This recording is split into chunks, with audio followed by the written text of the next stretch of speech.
Madame, Monsieur, Yaorana, bienvenue dans ce journal du lundi 2 septembre. Au sommaire ce soir. Ils ont lancé 2 formations en à peine 7 mois.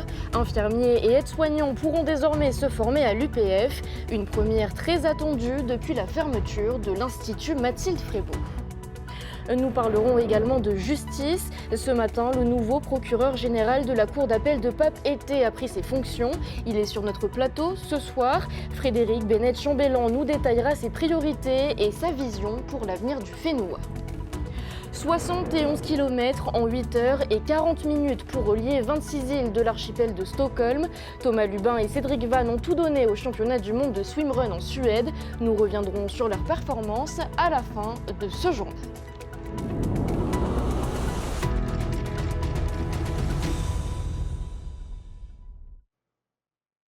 Vous le savez, le manque d'aides-soignants et d'infirmiers se fait cruellement ressentir sur le territoire. Pour tenter d'y remédier, 2 nouvelles formations sont proposées à l'Université de la Polynésie. 30 personnes vont en bénéficier cette année. Le reportage de Valentine Vassel et Merete Atto. 7 mois, c'est le temps record dans lequel l'Université de Polynésie française, en partenariat avec l'organisme Ocelia, a organisé ces 2 nouvelles formations. Tous les cours vont avoir lieu ici, à l'université. On a dû dégager un certain nombre de salles, ce qui n'était pas si évident que ça. Mais donc on a dégagé des salles, on a dégagé des moyens, on a fait des emplois du temps. On a signé un partenariat avec une société avec laquelle on travaille depuis déjà longtemps, avec Ocelia. Et je suis très contente qu'on puisse ouvrir cette formation. Vous le savez autant que moi, c'est vraiment quelque chose qui est important pour le territoire. On est vraiment en manque de soignants. Parmi les élèves de cette promotion, de jeunes étudiants fraîchement diplômés, mais aussi des professionnels de santé en reconversion, comme Taku Tiare, aide-soignante au CHPF depuis 6 ans. Même si c'est 3 années qui s'annoncent stressantes, difficiles, et voilà, avec des sacrifices pour toute une famille en fait, qui nous soutient. C'est une opportunité vraiment de pouvoir s'épanouir professionnellement. Chaque formation ne compte que 15 places pour l'instant, mais la direction de la santé espère pouvoir en ouvrir davantage à la rentrée prochaine. Demain, quand Mathilde Frébault sera ouverte, on pourra accueillir beaucoup plus de personnes. On vise 40 et 40 parce qu'on en a besoin sur plusieurs années, parce qu'il y aura des gens qui partiront à la retraite, que le besoin il est dans les hôpitaux, dans les centres de soins, dans la direction de la santé, au CHPF, dans les cliniques. En fait, il est partout. Et donc, il faut créer de l'emploi local avec des gens qui sont d'ici et qui décideront de participer à l'effort commun, au bien-être de notre population. Fermé depuis 2021, l'Institut Mathilde Frébault devrait rouvrir ses portes à la fin de l'année 2025. Et on reste sur le campus d'Autumaoro. Le pôle recherche de l'université a un nouveau partenaire et pas des moindres, le CNRS. Les 2 entités ont signé une convention de collaboration sur des projets de recherche. Thomas Chabrol, Esther Cuneo. Le CNRS consolide sa stratégie ultramarine et signe un partenariat avec l'université. Si les 2 institutions collaborent déjà, notamment avec la Maison des sciences de l'homme du Pacifique, cette convention cadre officialise le développement d'une relation bilatérale autour de projets et intérêts communs. La collaboration également sur les grands projets de l'université, le projet Naroa autour de l'enseignement, le projet Naiti autour de l'innovation, où le CNRS est un partenaire aussi. Sur de nouveaux projets qui sont également financés par le CNRS. Il y a un nouveau projet qui est porté par nos collègues des langues polynésiennes, qui s'appelle Eliseo, qui est un projet sur les langues océaniennes. Donc pas seulement polynésiennes, mais les langues océaniennes prises dans leur ensemble, qui est un projet très très ambitieux, qui est financé à hauteur de 3 millions d'euros, 360 millions par le CNRS. Le spectre des programmes de recherche du CNRS est vaste. Avec 1000 laboratoires, un effectif de 32 000 personnes, le CNRS met à la disposition de l'université l'étendue de ses compétences. Objectif, créer des synergies dans le territoire. Il y a plein de façons de travailler ensemble qui peuvent dépendre aussi des sujets, parce qu'il y a aussi des façons de travailler ensemble dans lesquelles on va impliquer des partenaires industriels. Ça peut être le cas dans le domaine de l'énergie, ça peut être le cas dans le domaine de la valorisation des substances naturelles. Et puis il y a des domaines pour lesquels c'est moins facile de trouver des partenaires industriels. Je pense par exemple à tout ce qui est observation de l'évolution du climat, du changement de biodiversité. Un partenariat qui peut se traduire par l'accueil de chercheurs du CNRS ou encore par une coopération avec des laboratoires de l'Hexagone. Pour les enseignants-chercheurs, c'est un apport indéniable. Quand on veut faire évoluer aussi nos recherches, on a toujours besoin aussi de nouvelles compétences. Chacun a sa compétence, son expertise. Et bien parfois, au sein même du labo ou au sein même de la Polynésie, on n'a pas forcément cette compétence. Et donc, c'est important d'aller la trouver ailleurs, de créer de nouvelles collaborations. Ifremer, IRD, CRIOB, ILM et désormais le CNRS. L'université peut compter sur un partenaire de taille pour mettre la recherche au service de la société et rayonner encore plus dans la région Pacifique. Il y a également du changement au Conservatoire national des arts et métiers en Polynésie, de nouvelles formations ciblées sur l'environnement et le numérique. Pour sa rentrée, le CNAM propose aussi une conférence avec le criminologue émérite Alain Bauer. Les précisions de Nicolas Pérez. En 50 ans d'existence sur le Fénois, le CNAM aura formé pas moins de 10 000 auditeurs à Tahiti, mais également dans les îles. Son succès, l'établissement le trouve auprès d'un public qui souhaite monter en compétences ou se réorienter professionnellement. Outre les formations traditionnelles, le CNAM explore chaque année de nouvelles formations pour répondre aux besoins du territoire. Donc cette année, on va avoir la chance d'ouvrir une 3e année de licence traitement et gestion des déchets. Et on s'assure dans la continuité de cette formation des compétences pour avoir en local tout ce qu'il nous faut pour avoir un Fénois propre aujourd'hui et demain. Si l'environnement est au cœur de cette rentrée, les nouvelles technologies ne sont pas en reste. On va aussi faire une licence achat et supply chain. Et enfin, on en a un petit peu entendu parler, ça va être la licence informatique mention jeux vidéo de l'Engmin, qui est souvent en Polynésie connue sous le nom de Kanea. Une stratégie rodée qui s'appuie également sur la solide compétence de ses enseignants et intervenants. À l'image du très médiatique Alain Bauer, criminologue émérite et professeur au sein du CNAM.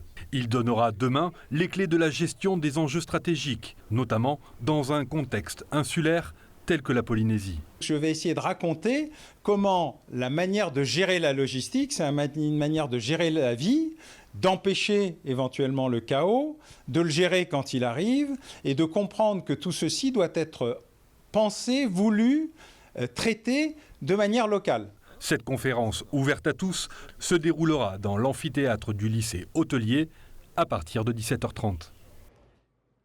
Dans 2 jours, le militant écologiste et fondateur de Sea Shepherd, Paul Watson, va être fixé sur son sort. Il est accusé d'avoir causé des dommages sur un baleinier japonais et le Japon demande son extradition.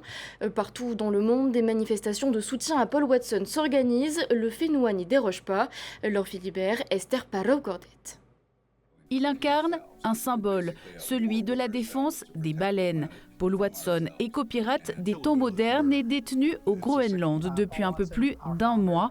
Le militant saura jeudi au plus tard s'il est extradé au Japon. Une perspective qui provoque des mobilisations aux 4 coins de la planète.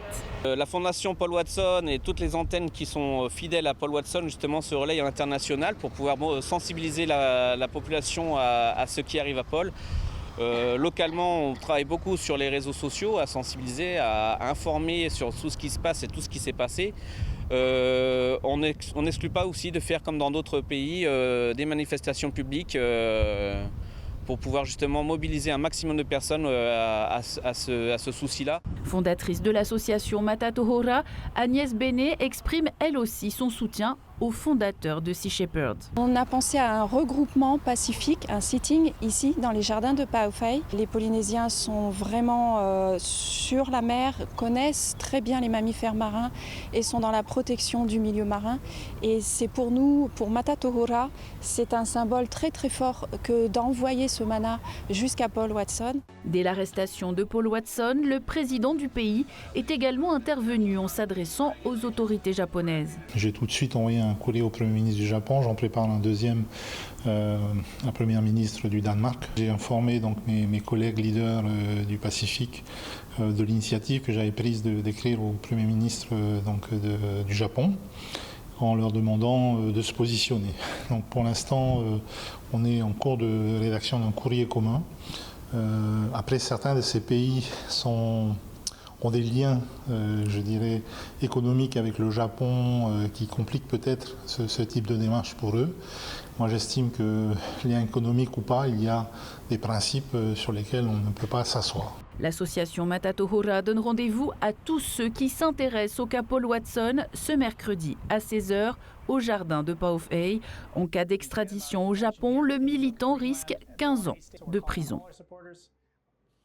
Et direction le palais de justice où le nouveau procureur général de la cour d'appel de Papeete a pris ses fonctions ce matin à l'issue d'une audience solennelle durant laquelle il a annoncé ses axes prioritaires. Il compte appliquer à cette nouvelle fonction la même rigueur dont il a fait preuve durant toute sa carrière. Frédéric Bennett-Chambellan est le premier procureur général de Polynésie à avoir exercé cette fonction avant sa mutation. Il a également occupé le poste de sous-préfet. Selon lui, la modestie et l'humilité doivent constituer la base du savoir-être de tout magistrat. Il est pourtant le descendant d'un illustre personnage de l'histoire du Fénois. Monsieur le procureur général, bonsoir Yorana. Bonsoir. Merci de m'accueillir. Alors avant d'entrer dans le vif du sujet, on va s'intéresser à votre parcours. Vous avez commencé votre carrière dans la justice en 1988. Vous avez reçu de nombreuses distinctions. Vous êtes notamment chevalier de la Légion d'honneur. La Polynésie occupe une place particulière dans votre histoire familiale. C'est en partie pour cela que vous avez décidé de poursuivre votre carrière ici ? C'est pas la raison principale. Ça a joué forcément, et peut-être ai-je choisi la Polynésie plutôt que n'importe quel autre territoire d'outre-mer en raison de cette histoire familiale, mais la raison principale, elle est professionnelle, et je suis toujours à la recherche de réapprendre, parce que je pense que spécialement dans les métiers de la justice, il faut toujours apprendre de tout ce qui est nouveau. Et aucun autre territoire de la République ne connaît les spécificités juridiques de la Polynésie. C'est ça que j'ai voulu tenter comme défi, de me réadapter aux spécificités de ce territoire. C'était vraiment cette raison professionnelle, la première motivation. Avant de prendre vos fonctions en Polynésie, vous avez consulté les administrations centrales en métropole pour comprendre leurs priorités. Qu'est-ce que Paris attend de vous ? Alors, d'abord, on est toujours nommé sur un poste de la nature de celui que j'occupe en fonction d'une demande que l'on formule. Si on est accepté, nommé à ce poste, et avec l'avis du Conseil supérieur de la magistrature, il faut effectivement avoir la totalité des cartes en main. Donc la plupart de ces cartes ne peuvent se lire que quand on arrive sur le territoire, mais avant, il faut quand même avoir, compte tenu du rôle qui est le mien de lien entre la justice polynésienne et l'administration centrale, il faut avoir la connaissance de ce que souhaite Paris, ou de ce qui est vu comme la priorité de Paris. C'est donc en effet à ce titre-là que j'ai pu rencontrer à la fois la Direction générale de l'Outre-mer, la gendarmerie, la police, enfin tous les responsables importants qui avaient des liens avec l'exercice de la justice en Polynésie. Et donc en retirer quelques priorités qui étaient celles que je connaissais, dont nous reparlerons sans doute après. Mais il y a en effet quelques éléments importants à connaître avant d'arriver. Et maintenant, je suis à l'écoute de ce territoire. Non, justement, la Polynésie fait face à de graves problèmes sociétaux, les violences intrafamiliales, l'addiction à la drogue, à l'alcool. Quelle ligne de conduite allez-vous adopter pour lutter contre ces fléaux ? Alors je pense que sur ce que j'ai exprimé déjà ce matin, c'est qu'il y a une forte priorité qui est d'expliquer au territoire pourquoi la justice est là pour ses habitants et pour les victimes et pour les personnes qui sont en situation de fragilité. Donc vous y avez fait allusion, et il y a, à mon avis, une priorité importante, c'est les victimes des violences intrafamiliales, les femmes et les mineurs. Les victimes des accidents de la route, parce que beaucoup de choses sont en cause à travers la sécurité routière. Et enfin, il y a le problème des stupéfiants avec ces trafiquants, ces consommateurs. Et il faut que la justice soit capable d'adapter ses réponses à chaque situation. Donc il faut bien regarder les choses. On ne traite pas du grand trafiquant international comme on va traiter du mineur qui vient de consommer de la drogue accidentellement. Tout ça reste une nécessité de personnaliser, et c'est tout le défi de notre action au quotidien. Vous pensez qu'il faut renforcer la coopération entre les institutions judiciaires et les autorités locales, mais comment faire mieux qu'aujourd'hui ? Alors d'abord, on fait toujours mieux progressivement. J'ai employé ce terme quand je suis arrivé, il n'y a pas de Deus ex machina. Donc il n'y a pas un monsieur ou une dame qui arrive en disant voilà, à partir de maintenant, je suis là et tout va aller pour le mieux. Ça, c'est totalement faux. Ça n'existe pas, ni dans la justice, ni ailleurs. Moi, j'ai eu des habitudes de travail.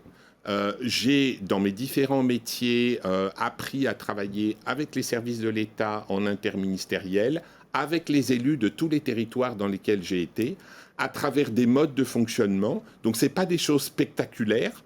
On n'est pas du jour au lendemain à se dire « waouh, ça marche ». Non, il faut travailler de façon conjointe et coordonnée les uns avec les autres. Mais j'ai eu ces habitudes de travail. On va aborder un autre sujet. En 3 ans, il y a eu 4 missions d'inspection générale de la justice à Papeete. L'objectif était de faire la lumière sur les dissensions entre les magistrats du parquet du siège et du parquet général. Et il avait été annoncé que cela pourrait nuire au bon fonctionnement de la justice en Polynésie. Est-ce que les choses se sont apaisées avec votre arrivée ? Alors, c'est un peu le même raisonnement. Il n'y a pas le Deus ex machina, encore une fois, qui arrive et du jour au lendemain, tout va s'arranger. Ça non plus, ça n'existe pas. Donc, en effet, il y a des difficultés. En effet, le pouvoir central a estimé nécessaire de faire dire par l'inspection quelles étaient les difficultés et de dire quelles étaient éventuellement les préconisations, les solutions. Ça se lira à travers un rapport d'inspection qui sera remis au garde des Sceaux.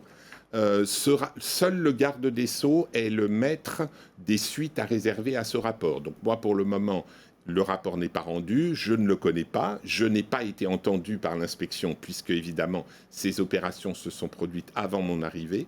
Ce que je peux dire, c'est qu'il faut que ce soit mis en œuvre quand on connaîtra ces recommandations. Eh bien, merci beaucoup pour toutes ces précisions. Je vous en prie, avec plaisir.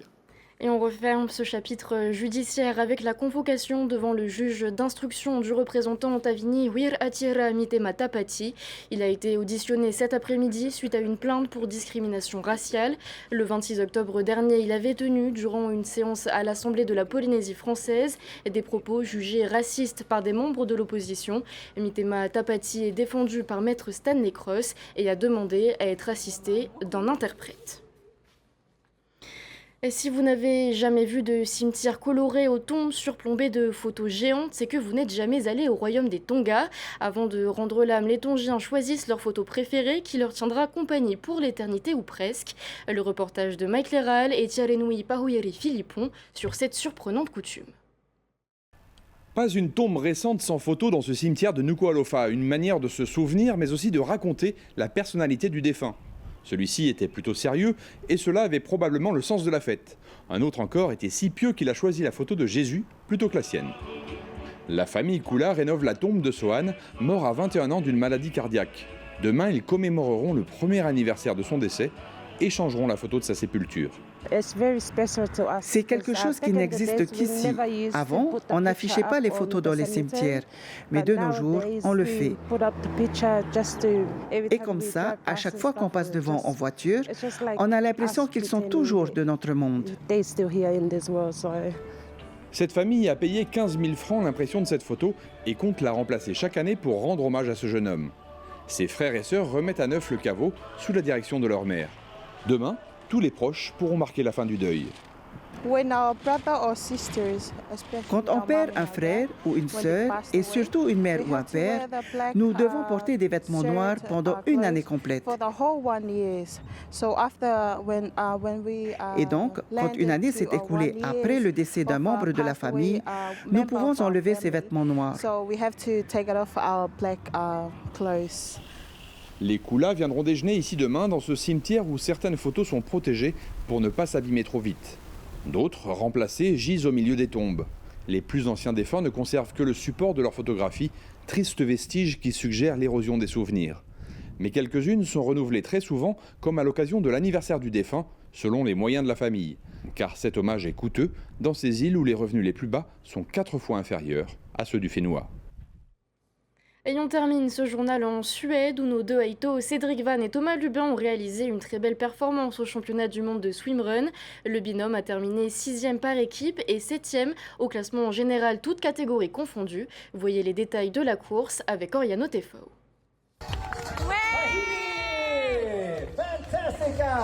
Après 8h40 de natation et de course à pied, c'est la délivrance pour Thomas Lubin et Cédric Van.